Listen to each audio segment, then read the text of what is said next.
mga kagampikas. Ito at magpabalik tayo dito ng ating mga pangkong ritual.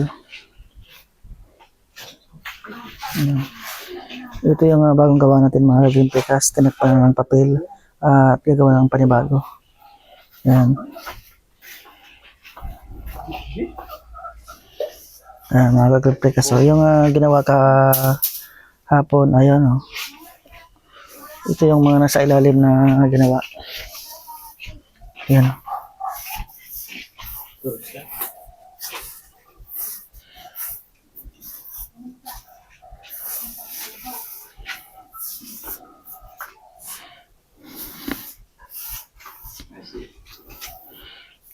Kaya ang mga ilalim nito mga kagimpikas, talagang maraming laman yan. Halos aabutin ka dito pagka puro itong lamisa. Halos aabutin ka dito ng mga 2 oras bago maubos itong mga ginawa. Yan o. Yan sa ilalim mga kaglimpikas o. Bali patong-patong yan. Yan o. Kaya yung ginawa kahapon. At ito naman yung mga ibang tinanggal. Yan. Yung ibang mga tinanggal na bagong gawa yan.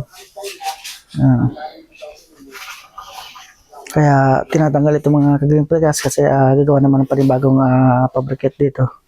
Ito bago lang ito mga kaglimpikas, bago yan, tatakpan naman yan. Ayan o.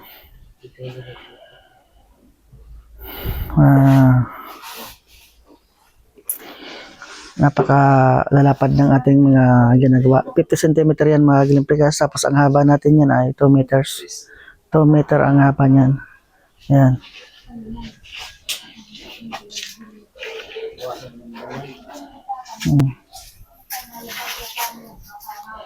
Ito yung mga ginawa. Ayan.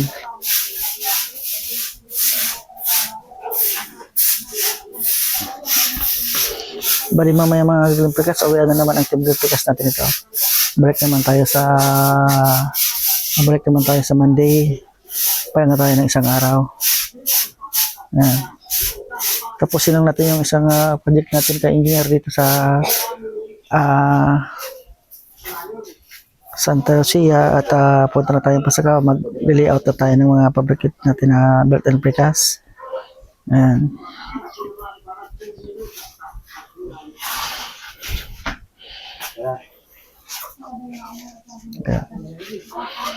Ayan mga kaglimpikas, thank you sa pasilip kayong araw na ito. Thank you for watching. At syempre, wag natin kalimutan like and share at pakipalo ng Facebook page ng Kaglimpikas. Maraming salamat po. Bye bye.